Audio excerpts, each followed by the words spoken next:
Good morning friends. Devendra Shrivastava. आज एक ऐसे सब्जेक्ट को लेके आया हूँ मैं आपके पास कि जो हमें एक थॉट देता है, सोचने पे मजबूर करता है कि हम क्या है, क्या कर रहे हैं, कैसे जीना चाहिए, क्या आदमी को थॉट रखनी चाहिए अपनी ज़िंदगी के बारे में। इन सब के बारे में थोड़ा सा मैं बताने की कोशिश करूँगा। बात अराउंड सन 2010-11 की होगी। उस पर्टिकुलर टाइम पीरियड पे मैं एक पीथमपुर में एक कंपनी में काम करता था एज अ एचआर असिस्टेंट। उस पर्टिकुलर टाइम पीरियड पे काफ़ी एक्सपीरियंसेस ज़िंदगी में आए। एक दिन का किस्सा सुनाता हूँ उन्हीं दिनों का कि मैं और मेरे साथी अपनी लाइफ में, अपनी रूटीन में, ऑफिशियल वर्क में बिजी थे कि तभी मेरे लैंडलाइन पे एक रिंग आती है गेट से, सिक्योरिटी गेट से। सिक्योरिटी गार्ड बताता है कि एक श्यामलाल नाम का बंदा उससे मिलना चाहता है, क्या मैं उसे अंदर भेज दूं। आई थॉट ऑफ भेज दो भाई। काफ़ी कंफर्टेबल था लोगों को मेरे पास आना, ऑब्वियसली भेज दो। श्यामलाल मेरे पास आया। पहले तो मैं बिजी था कि कौन है सामने, ज़्यादा देखा नहीं। पर अचानक आते ही रोने लगा। कहने लगा कि सर मुझे अपनी सैलरी दिलवा दो, मेरे बच्चे और हम लोग 3 दिनों से भूखे हैं। बड़ा सरप्राइज था कि उस पर्टिकुलर टाइम पीरियड पे करीब 15 से 20 तारीख होगी मंथ की,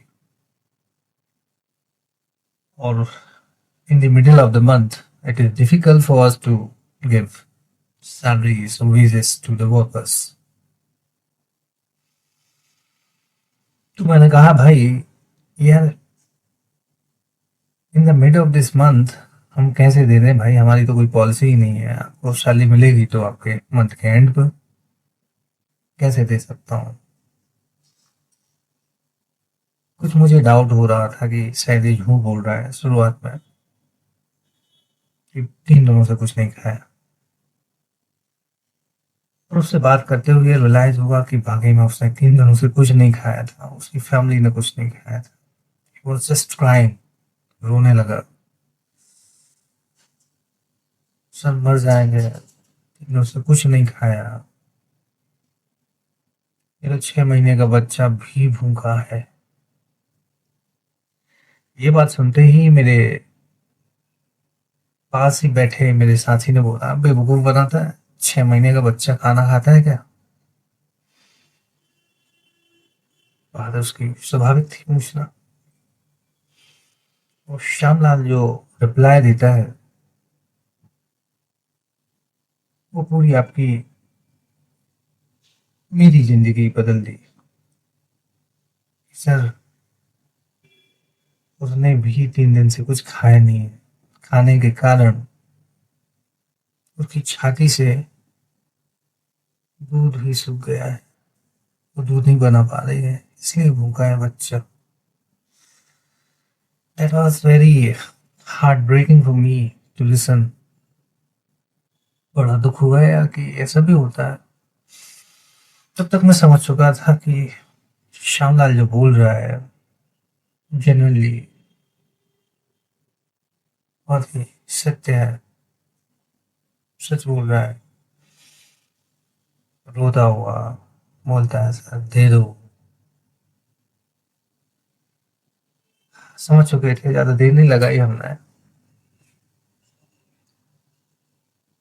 तुरंत कुछ अपनी पर्सनल पॉकेट, पर्सनल मनी अपन उसको दी।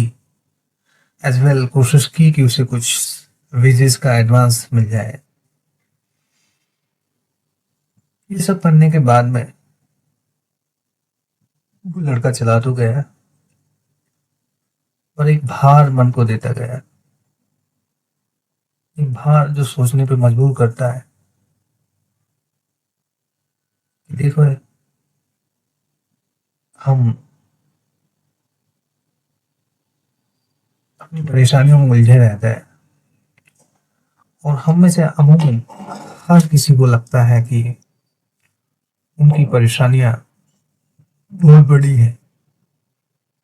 और श्यामलाल जैसे लोग भी हैं जो भूख से परेशान है, जो अपने परिवार को दो वक्त की रोटी देने के लिए जूझ रहे हैं। तो उनका संघर्ष, उनका स्ट्रगल हमसे गहरा है, हमसे बड़ा है। हमारे भारत में ऐसे भी लोग हैं जो मजबूर हैं, बारह बारह घंटे फैक्ट्रीज में काम करते हैं, और सिर्फ दो रोटी के लिए। इस सब का तुलनात्मक अध्ययन या मंथन करने के बाद मैं समझ पाया कि यार, हम लोग बड़े ही प्रिविलेज्ड हैं। भगवान ने बड़ी दया करी है कि हमारे पास ऐसे स्ट्रगल नहीं है लाइफ में कि रोटी के लिए जूझना पड़े। बड़ी मेहरबानी है कि हम एक कंफर्ट लेवल में है, ऐसा संघर्ष नहीं है। जब भी श्यामलाल को मैं सोचता हूँ, उसके बारे में, उसका चेहरा याद आता है ना, तो दोस्तों, मन से ना अपने स्ट्रगल का ना भाव चला जाता है। यार कुछ नहीं है यार, ये तो चलता है लाइफ में। जब मैं सोचता हूँ श्यामलाल की हालत कि बच्चे भूखे हैं, खुद भी भूखा है, तो I am thanks to God, I am thankful to the God कि वो स्ट्रगल मेरी लाइफ में नहीं है।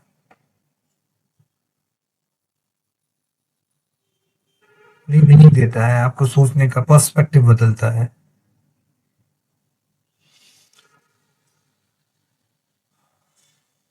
नए तरीके से आपके स्ट्रगल के लिए अपने आप को तैयार करने की शक्ति देता है। श्यामलाल की एक सीख मैंने अपनी एक बुक में भी लिखी है, अपने पर्सनल एक्सपीरियंस को शेयर किया है।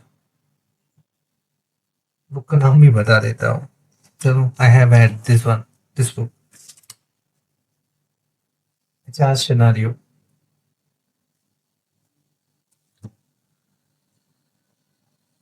फ्लिपकार्ट और अमेजोन पे आपको मिल जाएगी। एचआर सब्जेक्ट के बारे में है, मेरे पर्सनल एक्सपीरियंसेस के बारे में है, जो अभी तक समझ करीब 15 से 16 साल के एचआर एक्सपीरियंस पे आई है, उस समझ को मैंने शेयर किया है। Anyways, this is not about the book, this is about the Shyamlal and his learning. And I think कि कुछ इंसाइट्स मैं शेयर कर पाया हूँ अपने पर्सनल एक्सपीरियंस से। Thank you so much.